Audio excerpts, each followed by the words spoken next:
மேட்டூர் அணையிலிருந்து திறக்கப்பட்டு 2 நாட்களில் முக்கொம்பு அணைக்கு வந்த காவிரி நீர் மலர் தூவி வரவேற்ற விவசாயிகள்.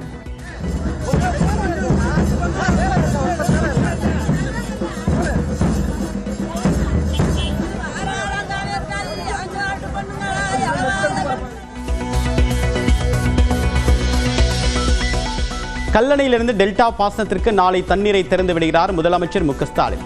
வர்ணம் பூசப்பட்டு புது பொலிவுடன் காணப்படும் கல்லணை. திருவாரூரில் தடையை மீறி நைனா நாகேந்திரன் தலைமையில் பாஜகவினர் வாகன பேரணி.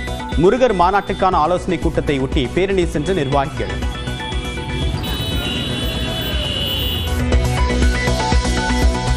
திருச்சியில் இன்று நடைபெறக்கூடிய விடுதலை சிறுத்தைகள் கட்சி பேரணியில் ஹெலிகாப்டர் மூலமாக மலர் தூவுவதற்கு அனுமதி மறுக்கப்பட்டதால் வருத்தம் இல்லை. பேரணியில் பங்கேற்க புறப்படும் முன்பாக விடுதலை சிறுத்தைகள் கட்சியின் தலைவர் திருமாவளவன் விளக்கம்.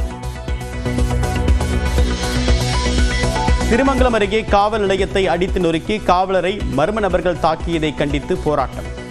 அதிமுக முன்னாள் அமைச்சர் RB உதயகுமார் உள்ளிட்டோர் போராட்டம். பாமக விதிகளின்படி கட்சியை தன்னுடைய கட்டுப்பாட்டுக்குள் கொண்டுவர அன்புமணி ராமதாஸ் முயற்சி. மாவட்ட அளவில் பொதுக்குழு கூட்டத்தை கூட்டி நிர்வாகிகளை நியமிக்கக்கூடிய தீர்மானங்களை நிறைவேற்ற அறிவுரை. அதிமுகவில் இணைந்த பாமக விவசாய அணி தலைவர் வீராசாமி. முன்னாள் அமைச்சர் CV சண்முகம் முன்னிலையில் 50க்கும் மேற்பட்டோர் இணைந்தனர். தமிழ்நாட்டில் எடப்பாடி பழனிசாமி தலைமையில்தான் ஆட்சி அமையும் என்று முன்னாள் அமைச்சர் RB உதயகுமார் கருத்து. பாஜக ஆட்சி அமையும் என்று கூறிய அண்ணாமலைக்கு மறைமுகமாக பதிலடி. எடப்பாடி தலைமையிலே தான் அண்ணா திராவிட முன்னேற்ற கழக ஆட்சி மலரும்.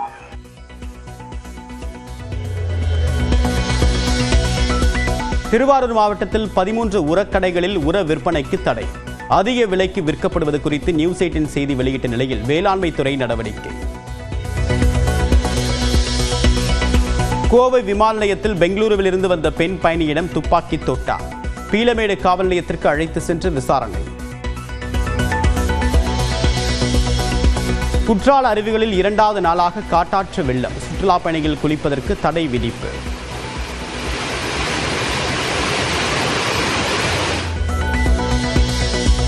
கன்னியாகுமரி மாவட்டத்தில் பெய்த மழையால் கோதையாற்றில் நீர்வரத்து அதிகரிப்பு. வெள்ளப்பெருக்கால் திற்பரப்பு மெயின் அருவியில் குளிக்க தடை.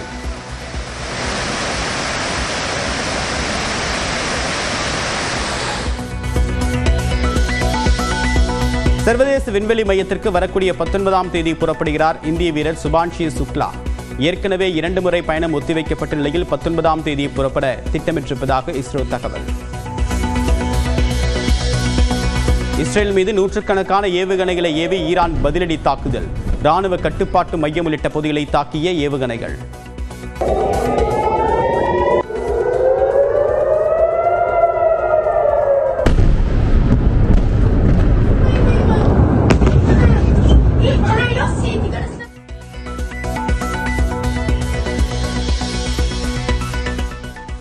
ஈரானின் வடக்கு பகுதி மீது இன்று தாக்குதல் நடத்திய இஸ்ரேல். எல்லைப் பகுதி மக்கள் பதுங்கு குழிகளுக்கு செல்ல இஸ்ரேல் அறிவுரை. ஈரான் இஸ்ரேல் மோதல் குறித்து ஐநா பாதுகாப்பு சபை ஆலோசனை. இஸ்ரேல் தாக்குதலில் 78 பேர் உயிரிழந்ததாக ஈரான் தூதர் தகவல். பிரபல நாட்டுப்புற பாடகி கொல்லங்குடி கருப்பாயி காலமானார். வயது மூப்பால் காலமான கருப்பாயி உடலுக்கு பொதுமக்கள் அஞ்சலி. கர்நாடகாவில் நாளை மறுதினம் முதல் பைக் டாக்ஸிக்கள் இயங்க தடை. தனி நீதிபதியின் தடை உத்தரவை நீக்க மறுத்த கர்நாடகா உயர்நீதிமன்ற தலைமை நீதிபதி அமர்வு. நாட்டையே உலுக்கிய அகமதாபாத் விமான விபத்தில் சிலர் நல்வாய்ப்பாக உயிர் தப்பியுள்ளனர். மரணத்தின் விளிம்பு வரை சென்று அவர்கள் தப்பியது எப்படி? இந்த தொகுப்பில் விரிவாக பார்க்கலாம்.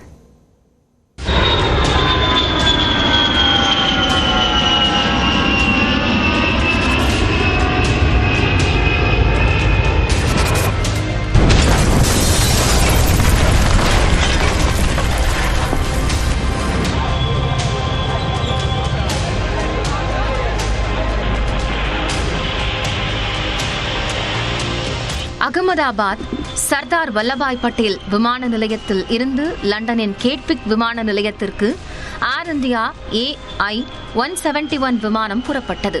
242 பேருடன் டேக் ஆஃப் ஆன விமானம் சில வினாடிகளிலேயே மருத்துவக் கல்லூரி விடுதி மீது விழுந்து நொறுங்கியது.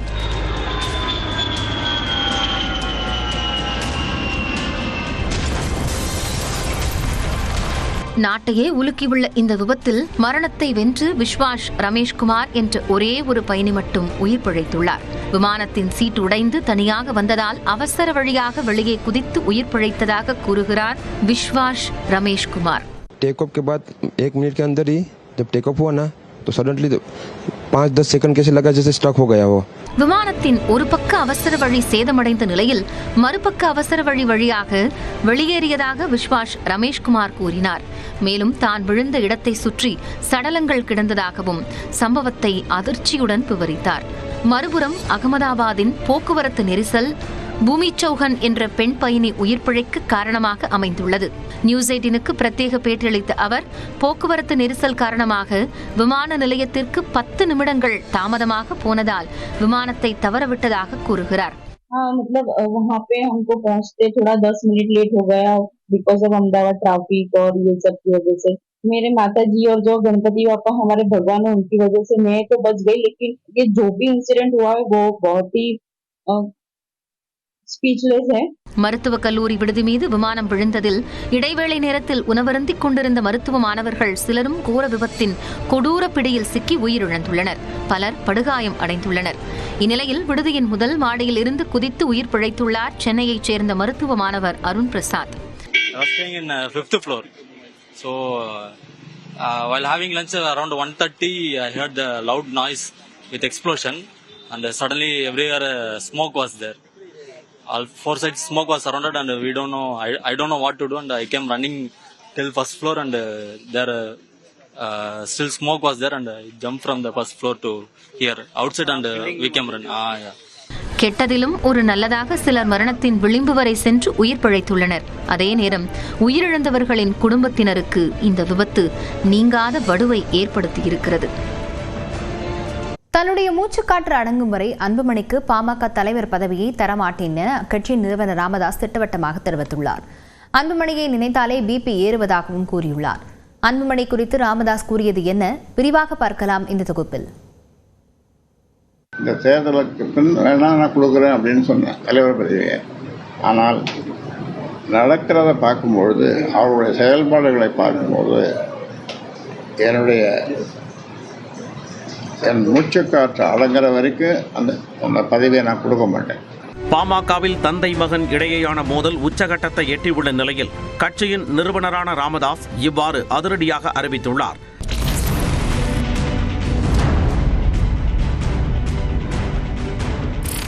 திண்டிவனத்தை அடுத்த தைலாபுரம் தோட்ட இல்லத்தில் செய்தியாளர்களை சந்தித்த பாமக நிறுவனர் ராமதாஸ் மகன் அன்புமணி மீது மீண்டும் அடுக்கடுக்கான குற்றச்சாட்டுக்களை வீசினார்.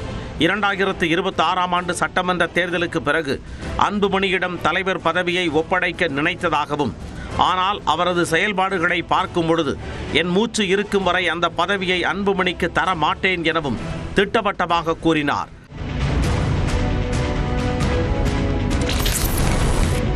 "99% தொண்டர்கள் அன்புமணிக்கு தலைவர் பதவி வழங்குவதை விரும்பவில்லை என கூறிய ராமதாஸ் 1% அன்புமணியின் குடும்பத்தினருக்கு விட்டுவிடுவதாக தெரிவித்தார். மேலும் தனது குடும்பத்தைச் சேர்ந்தவர்கள் அரசியலுக்கு வரக்கூடாது என்ற வாக்குறுதியை நிறைவேற்ற முடியவில்லை எனவும் வேதனை தெரிவித்தார். கட்சியில் உள்ள மூத்த தலைவர்கள் தான் வற்புறுத்தியதன் பேரில் அந்த பொறுப்பை, அதாவது அமைச்சர் பொறுப்பை 35 வயசில் சுகாதார அமைச்சராக அவரை நியமிக்கும். உலக அளவில் நல்ல விருதுகள்லாம் வாங்கினார். ஆனாலும் இப்போ தந்தை கிட்ட விருது வாங்க முடியாது. தந்தை சொல்மிக்க மந்திரமில்லை என்று சொன்னால் அதை அன்புமணி பொய் என சொல்வார் எனவும் ராமதாஸ் கூறினார். தந்தை தாயை மகிழ்ச்சியாக வைத்திருக்க வேண்டும். நான் மகிழ்ச்சியாக தான் வச்சுருக்கேன், நான் மகிழ்ச்சியாக தான் வச்சுருப்பேன் அப்படின்றார். எப்படி மகிழ்ச்சியாக வச்சுருப்பார்? மைக்கு தூக்கி அடிக்கிறவர், பாட்டில் தூக்கி தாயை அடிக்கிறவர், இது மகிழ்ச்சியாக வைக்கிற இதுவா? பாமக தன்னால் உருவாக்கப்பட்ட கட்சி என குறிப்பிட்ட ராமதாஸ் அன்புமணியை பார்த்தாலே தனக்கு பிபி எகிரி விடுவதாகவும் தெரிவித்தார். 100 ஆண்டுகள் இருப்பீங்கன்னு சொல்லிட்டு அவர் வாயால் மாரில் முன்னாலேயும் பின்னாலேயும் ஈட்டியால் குத்திட்டு இருக்கோம். தூக்கம் வரமாட்டேங்குது. தூக்கம் மாத்திரை போட்டால் கூட தூக்கம் வரமாட்டேங்குது. மன குமுறல்கள். எனக்கு பிபி ஏறுது. மாநாட்டிற்கு பிறகு அன்புமணியின் செயல்பாடுகள் அடாவடித்தனமாக மாறியிருப்பதாகவும் ராமதாஸ் குற்றம் சாட்டினார். மேலும் செயல் தலைவராக செயல்படுவேன் என அன்புமணி அறிவிப்பது ஒன்றுதான் இப்பிரச்சனைக்கு நிரந்தர தீர்வு என்றும் தெரிவித்தார். இந்த சூழலில் பாமக தலைவர் அன்புமணியின் பயணம் குறித்த அறிவிப்பு தலைமை நிலையத்தின் பெயரில் வெளியாகியுள்ளது. சமூக நீதிக்கான உரிமை, வேலைக்கான உரிமை, மகளிர் பாதுகாப்பு, மது எதிர்ப்பு உள்ளிட்ட 10 அம்சங்களை முன்வைத்து செங்கல்பட்டு மாவட்டம் திருப்போரூரில் பயணத்தை தொடங்க உள்ளதாகவும் வரும் ஜூலை 25ஆம் தேதி தொடங்கி 100 நாட்களுக்கு உரிமை மீட்பு பயணம் நடைபெறும் எனவும் தெரிவிக்கப்பட்டுள்ளது. இந்த அறிக்கையில் ராமதாஸின் பெயர், புகைப்படம் என எதுவும் இடம்பெறவில்லை என்பதும், ஜூலை 25ஆம் தேதியை ராமதாஸின் பிறந்த நாள் என குறிப்பிடாமல் பசுமை தாயக நாள் என மட்டும் குறிப்பிட்டிருப்பதும் இருவருக்கும் இடையிலான விரிசலை விவரிக்கிறது.